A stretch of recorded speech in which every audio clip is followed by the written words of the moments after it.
신약성경 380페이지 베드로전서 4장 1절부터입니다. 그리스도께서 이미 육체의 고난을 받으셨으니 너희도 같은 마음으로 갑옷을 삼으라. 이는 육체의 고난을 받은 자는 죄를 그쳤음이니 그 후로는 다시 사람의 정욕을 따르지 않고 하나님의 뜻을 따라 육체의 남은 때를 설계하려 함이라. 너희가 음란과 정욕과 술취함과 방탕과 향락과 무법한 우상 숭배를 하여 이방인의 뜻을 따라 행한 것은 지나간 때로 조가도다. 이러므로 너희가 그들과 함께 그런 극한 방탕에 다름질하지 아니하는 것을 그들이 이상히 여겨 비방하나 그들이 산자와 죽은 자를 심판하기로 예비하신 이에게 사실대로 고하리라. 이를 위하여 죽은 자들에게도 복음이 전파되었으니 이는 육체로는 사람으로 심판을 받으나 영으로는 하나님을 따라 살게 하려 함이라. 오늘 본문은 약간 설명이 필요합니다. 그냥 읽어서는 분명치 않은 그 내용들로 되어 있습니다. 그리스도께서 이미 육체의 고난을 받으셨으니 너희도 같은 마음으로 갑옷을 삼으라. 이는 육체의 고난을 받은 자는 죄를 그쳤음이니라. 예수 그리스도의 죄를 위하여 죽으신, 우리 죄를 위하여 죽으신 그 십자가 고난에 참여한 자들인 것을 말합니다. 우리가 육체의 고난을 받은 자는 죄를 그쳤다 하는 것은 이제 죄로부터 벗어나 하나님의 자녀로 의와 생명으로 거듭난 것을 말하고 있습니다. 그러나 이 사실은 말하자면 구원에 관한 예수 그리스도의 은혜와 중생에 대해서만 말하는 것이 아니라 현실적으로 신자들이 고난을 받고 살고 있다는 것은 그가 신앙대로 살고 이 세상을 따라 살지 않는다는 것을 증거하는 것이기 때문에 그가 하나님의 백성으로 산다는 사실을 확인하는 것이요, 그런 차원에서 죄를 따라가지 않고 있는 하나님의 백성의 진실한 표로 스스로 확인할 수 있는 내용이 됩니다. 그런 면에서 보면 고난을 받지 않는 사람은 정당한 신앙생활을 하지 않는 사람입니다. 그럼 여러분 마음에 아차 싶으시면 여러분이 정말 신앙대로 살지 않는 것일 수도 있고, 더 중요한 것은 고난이라는 것이 물질적이고 육체적인 것이 아닙니다. 영혼의 문제입니다.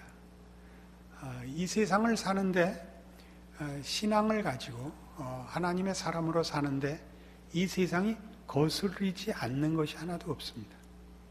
어느 곳에서 무슨 일을 당하든지 우리가 견디고 세상은 그렇지 뭐라고 우리가 참고 넘어가는 것이지, 우리가 가진 신앙이 이 세상에서 대접을 받고 세상 살기가 말하자면 세상적 표현으로 편안하면 그건 잘못된 것입니다. 그게 여기서 가르치는 중요한 내용입니다. 그래서 이제 2절 이하에 보는 바와 같이, 그래서 남은 때를, 구원 이후의 삶을 신앙인으로 정당하게 살고, 그 구원받지 못한 자, 하나님을 모르는 자, 이 세상이 전부인 걸로 아는 죄인들의 방탕함에 참여하지 마라. 이것이 중요한 내용입니다.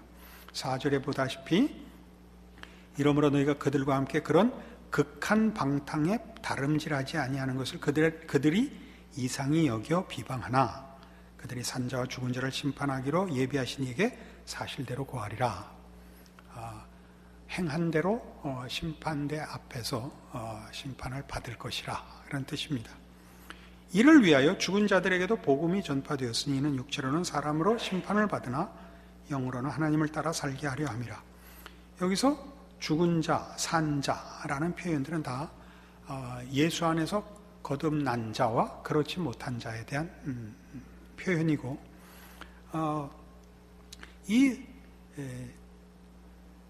아직 구원 얻지 못한 자들, 또 죄악된 형편 속에서 아직 중생하지 못한 이들을 위하여 하나님께서 우리 먼저 믿은 자들로 복음의 증인이 되며 증거가 되며 내용이 되는 삶으로 부르셨다 하는 것이 6절입니다.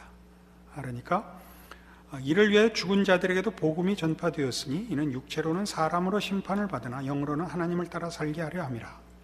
그러니까 모든 사람들 앞에 하나님이 복음을 전하셨는데 예수 그리스도로 말미암는 구원을 어느 시대에나 그 예수 안에 있는 은혜와 능력으로 구원 얻은 자들로 복음의 내용과 증거를 삼으사 복음을 선포하시고 전파하시는 일이 계속되고 있음을 가르칩니다. 그래서 육체로는 사람으로 심판을 받으나 라는 말은 예수 없이 사는 자들은 죽을 수밖에 없는 존재들이나 영으로는 하나님을 따라 살게 하려 함이라. 예수 안에 있는 구원으로 영생을 살게 하는 것이 복음이요 우리 신자들의 신앙의 현실이요 믿지 않는 자들에게 지금 하나님께서 베푸시는 복음 전파라, 그렇게 얘기하는 것입니다. 그러니까 지금 우리는 이 본문에서 보다시피 우리는 세상 사람들이 극한 방탕에 사는 삶에서 이제 벗어난 자들입니다. 우리는 예수 안에 있는 의와 진리의 거룩함으로 사는 자들이 되었습니다. 그런데 이것이 극한 방탕이라 이렇게 표현되는 것은 무엇이냐 하는 것이 우선 풀어야 하는 문제인데요. 그것은 꼭 도덕성을 지칭하는 것이 아닙니다. 그것은 그 소유 전체를 마지막 한 방울까지 다 낭비해 버린다, 그런 뜻입니다. 에베소서 5장 가서 보십시다. 에베소서 5장 18절 그 유명한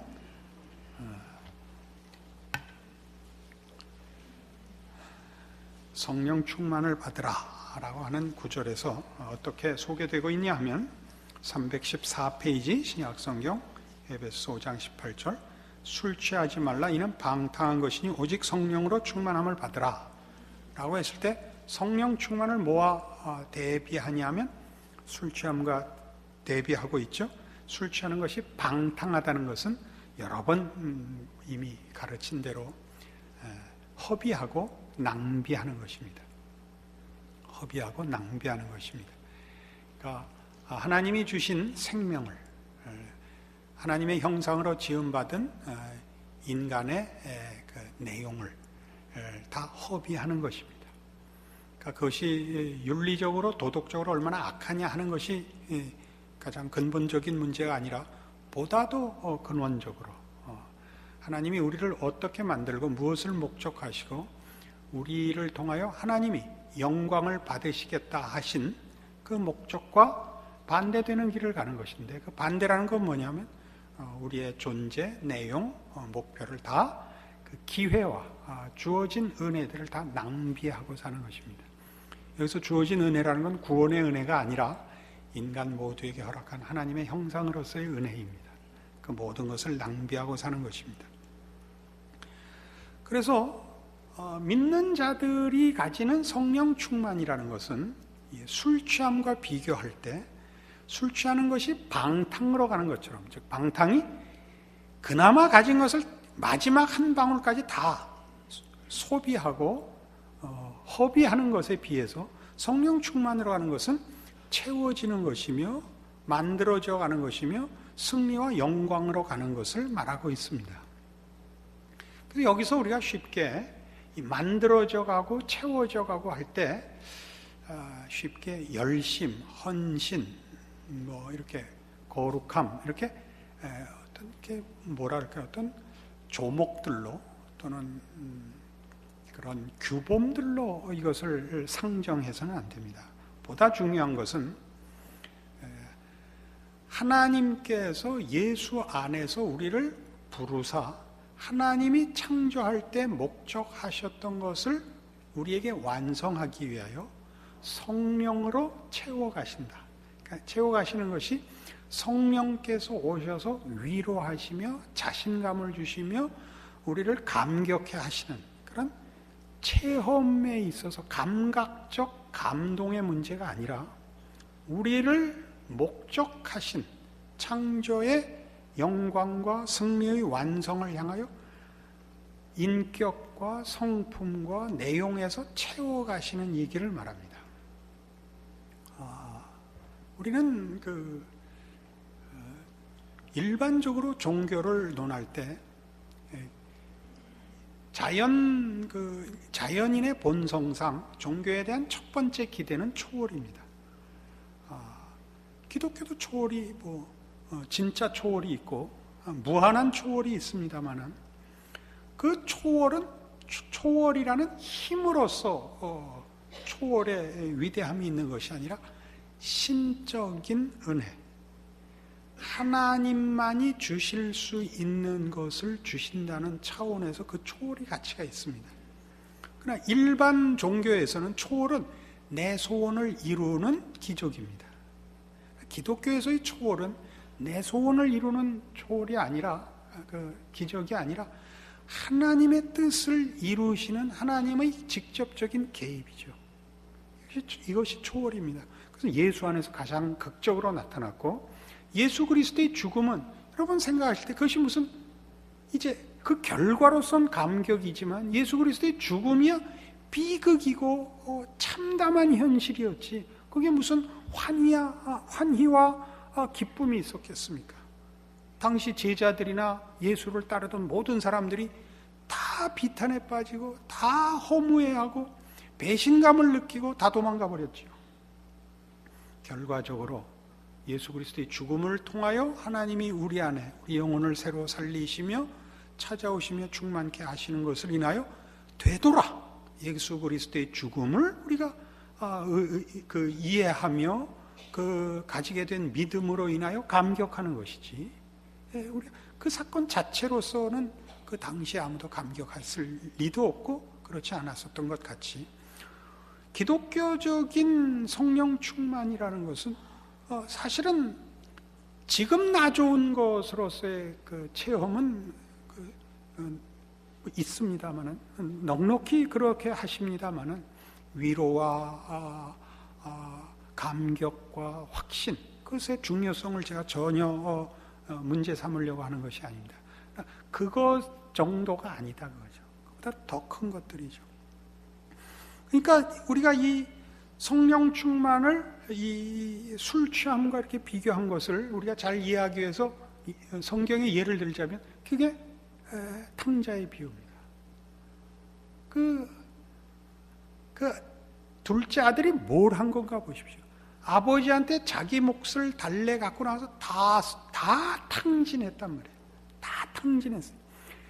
아버지 밑에서 훈련받아야 하는 시간도 그 바람에 허비하고, 준 재산도 다 낭비하고, 이제 배가 고파서 줄여 죽게 되었을 때 그가 아버지한테 돌아오는 대목에 성경이 중요한 이유를 하나 되죠.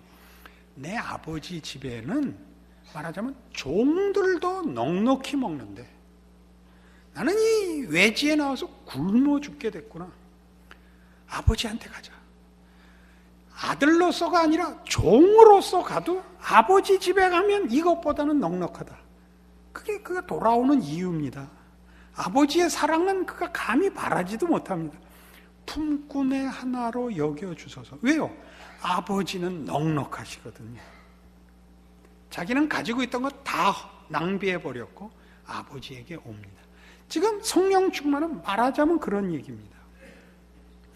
우리가 구원함을 얻고 하나님의 사람으로 살면서 가지는 성령께서 우리를 인도하시고 우리를 채우시는 내용이 뭐냐 하면, 세상이 주는 것과 세상에서 우리가 경험하는 인생살이와 하나님이 약속한 것과 우리의 인생살이 속에서 이제 구원을 얻고 하나님의 백성 된 자로서 영혼의 만족도입니다. 우리가 삶이라는 현장 속에서 이 세상의 삶에 필요한 세상의 것들의 필요를 경시할 수 없고 외면할 수 없습니다만은, 그것이 우리 영혼을 만족해 하는 것은 아무것도 없습니다. 그렇지 않습니까? 우리가 신앙생활을 해오면 해올수록 그 세상에 대해서 더 많은 경험을 하면 할수록 결국 나중에 어디 서게 되냐 하면 어느 한쪽을 버리라면 세상 것을 버리겠다. 왜요? 내 아버지 집에서는 품꾼들도 넉넉했다. 그렇죠? 그게 탕자가 돌아오는 이유였듯이 신자들이 영혼에 가지는 점점 더 깊이 더 크게 확인해 나가는 내용이 성령 충만이라는 이름으로 바로 이겁니다. 내 하나님에게만 나의 영혼에 답이 있고 평안이 있고 내가 소원할 것이 있으며 만족이 있다. 이게 성경이 가르치는 것이죠. 그래서 우리가 이 세상을 살면서 왜 고난 속에 있어야 되느냐 하면 우리가 세상과 타협하지 않는 탓입니다. 세상이 추구하는 걸 추구하지 않고 우리 신앙이 추구하는 것, 하나님이 예수 그리스도 안에서 약속하신 것들을 추구하고 있으니까 생각해 보십시오. 세상의 것을 욕심내는 자들도 그걸 얻기가 바쁜데 우리가 거기에 신경 쓰는 것보다 하나님 앞에 더 많이 신경 쓰죠. 왜요? 우리는 말하자면 죄를 지으면서 성공할 수는 없고 거짓말하면서 성공할 수는 없고 꼭 한 번도 안 한다는 뜻은 아닙니다만은 세상 사람들 같이 아무 양심의 거리낌 없이 세상에서 승리하기 위해서는 얼마든지 악해질 수 있고 얼마든지 비열해질 수 있다를 우리는 어쨌든 그나마 했다 말았다는 하잖아요. 그거보다도 못한가? 했다 말았다 그러나? 난 그래도 했다 말았다는 되는데 그렇게 된단 말이에요. 그러니까 아버지 앞에 아버지만이 주실 수 있는 예수 안에서 약속되고 부름받은 우리의 그 목적지와 내용으로서의 충만이 무엇인가를 아는 것으로서 이제 우리는 이 세상과 점점 어긋나게 되고 고난을 더 많이 받게 되고 그런 면에서 우리가 누구인가가 아직 하나님을 모르는 자들 앞에 복음의 선포가 되는 것이다. 이렇게 성경이 얘기하는 것입니다. 그래서 우리 신앙생활하는 이들이 오늘 이 식으로 얘기를 하자면 아까 잠깐 얘기한 대로 이 에베소 5장으로 얘기한 대로 이 성령 충만이 이런 내가 가지는 그 어떤 그 전인적인 불안 혹은 불만, 갈등을 없애주는 체험으로서 성령 충만을 기대하는 것은 사실은 좀 초점이 빗나간 것입니다. 사실은 그런 고민들은 우리에게 쭉 있는 것입니다. 왜냐하면 그 신앙이라는 것은, 즉 믿음이라는 것은 약속을 갖고 있는 것이거든요. 하나님의 어떠하심을 근거로 하여 우리가 갖고 있는 약속입니다. 그러니까 약속이라는 것은 지금 현실적으로 이루어지지 않고 있습니다. 장차 완성될 것입니다.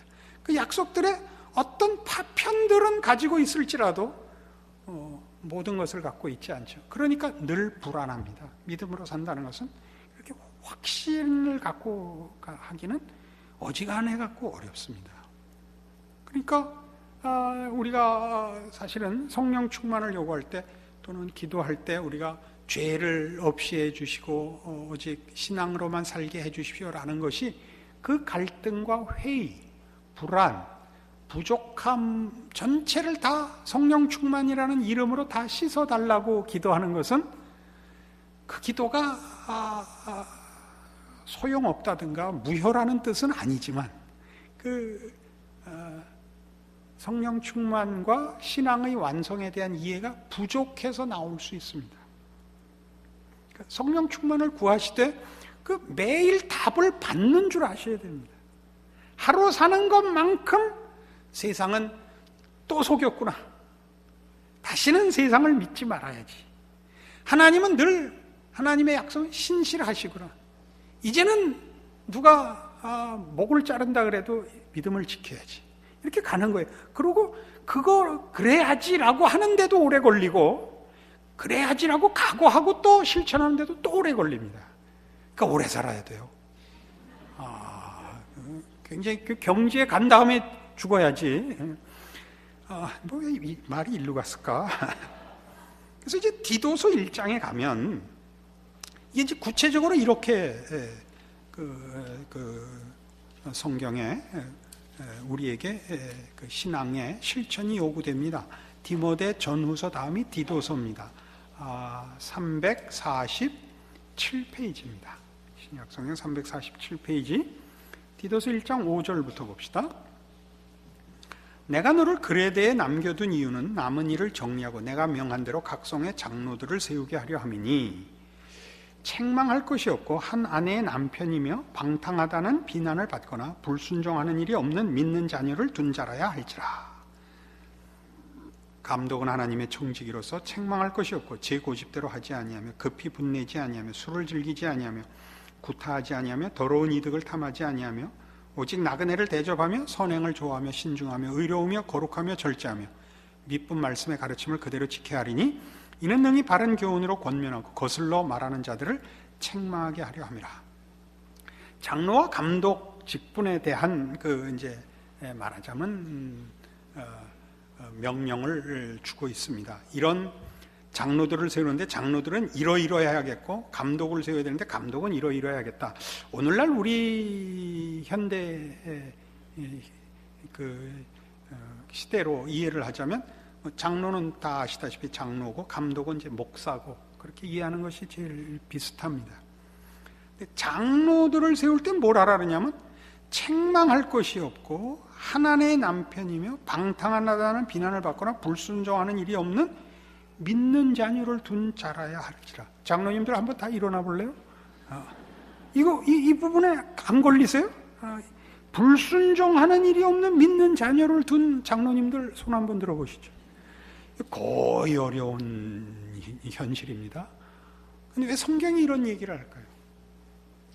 우리는 이런 성경의 얘기들, 책망할 것이 없고 하나님의 남편이며 방탕하다는 비난을 받거나 불순종하는 일이 없는 믿는 자녀를, 그러면 그 장로가 돼가지고 결국은 자녀들을 잡는 수밖에 없단 말이에요. 주일 지켜라. 옷도 입고 나오는 게 그게 그 꼴이 게 뭐냐? 뭐 밤낮 일해야 된다고 생각을 한단 말이에요. 그것이 말하자면 신앙의 어른의 직분이요, 직책이라고 생각하죠. 그러니까 교회는 이제 교회 어른들이 뭐 장로님만이 아니고 교회 이제 공동체 어른들이 결국은 다 잔소리꾼이 돼요. 나중에 보면 보기만 하면 그게 뭐야? 지금 이 교회 온 거야? 디스코장에 온 거야? 이렇게 된단 말이에요. 근데 여기서 하는 얘기는 그겁니다. 같이 사는 사람이, 제일 가까운 사람이, 아내와 자녀가 아버지를 보니까 넉넉하더라, 이렇게 항복을 받아내란 말이에요. 예수 믿는 게 세상이 유혹하는 것보다 더 넉넉한 걸 아버지를 보니까 느끼겠더라, 그렇게 신앙생활을 하려니까.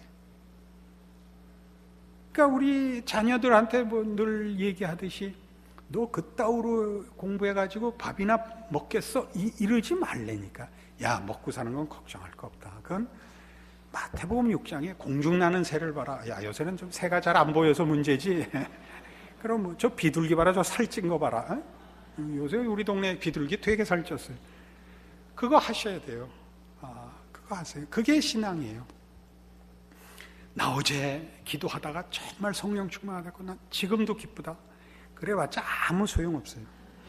아버지 혼자 기쁘세요. 나 학교 갈 거예요. 그걸 그렇게 되는 게 아니고 믿음의 어른이 가진 그 넉넉함을 보시라고요.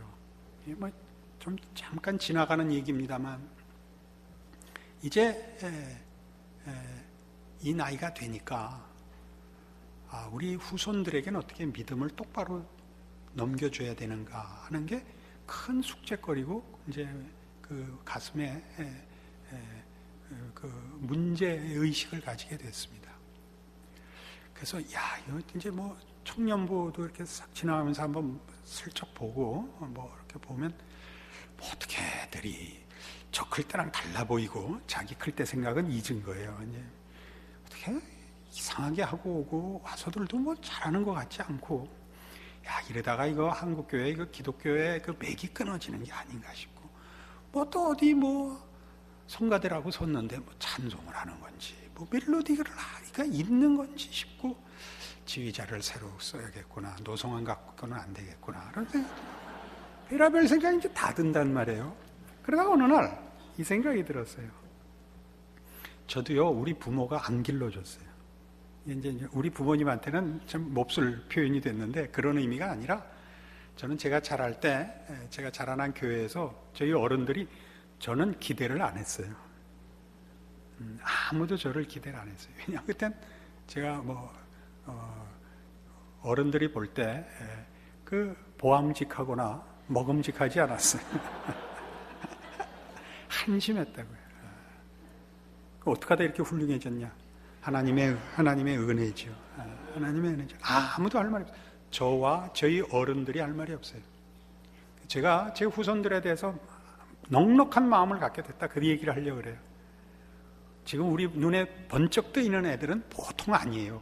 너무 일찍 그러면 일찍 사그러들더라고요. 내비두세요. 전혀 기대하지 않았던 사람이 나중에 내가 옛날에 박아무개 목사 밑에서 신앙생활을 했노라 이러면서 한국 교회의 일익을 담당할 것입니다. 그렇지 않다면 사실 생각해 보세요. 여러분들이 이 자리에 있는데 어느 누구가 여러분을 그렇게 강하게 도움을 줘서 여러분이 이 자리에 있어요? 그렇지 않습니다. 따지고 보면 우리 다 심지 않은 데서 거둔 자들입니다. 사실은. 그러니까 우리가 이제 우리가 가진 신앙, 성령 충만이 뭐냐? 그러면 우리의 넉넉함입니다. 가장 중요한 성령 충만입니다. 하나님 안에 모든 것이 있습니다. 우리의 생명과 운명과 승리와 영광과 기쁨과 감격과 만족이 다 거기에 있고 세상에는 없습니다. 그렇다고 우리가 세상 버리고 빨리 하늘나라 가자는 게 아니라 살아생전에 우리가 이 복음의 증인으로 또 이 복음 안에서의 우리의 자랑으로 승리로 하나님의 영광을 나타내는 인생으로 부름받고 있고 그 완성으로 가는 과정을 살고 있다는 넉넉함을 가지시기 바란다 이겁니다. 그것은 그러니까 지금 여기 식으로 신앙의 연륜이 쌓이면 이리 가야 된다 그런 뜻이 됩니다. 장로라는 직분의 조건으로 삼지 마시고 신앙은 결국 어디까지 가는 것이냐? 그 궁극적인 자리가 어디냐? 이거다 이거죠. 감독은 뭐냐? 목사를 이렇게 부름을 받고 분명하게 하나님의 종으로 부름을 받으면 한 가정과 이웃 정도가 아니라 세상 앞에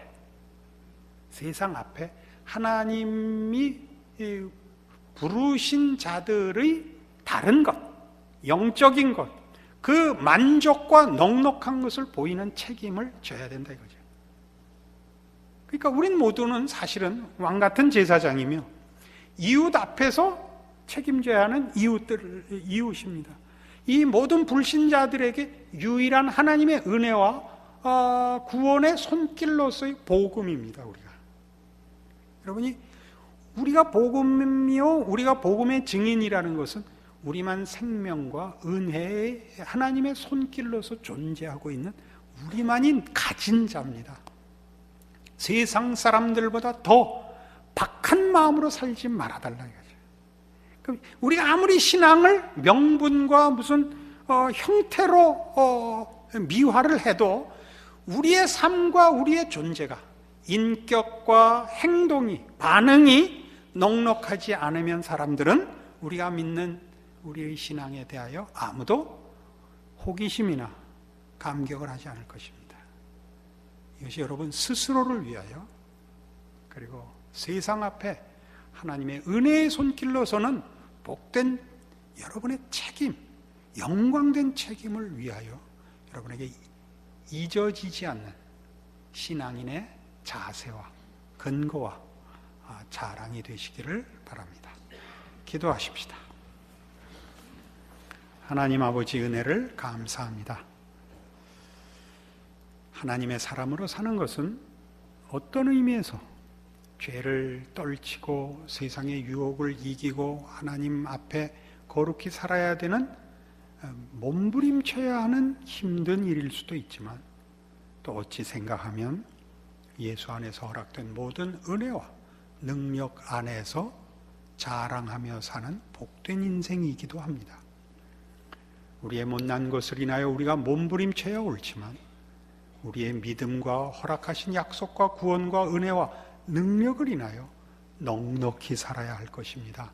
그렇게 세상과 이웃과 가족 앞에서 또 믿음의 공동체들 속에서 하나님의 은혜의 손길을 먼저 입은 자들의 넉넉한 것으로 승리하고 나누고 이기고 베풀며 지며 사는 하나님의 사람의 승리하는 인생을 살도록 오늘의 말씀으로 우리를 붙들어 주시옵소서.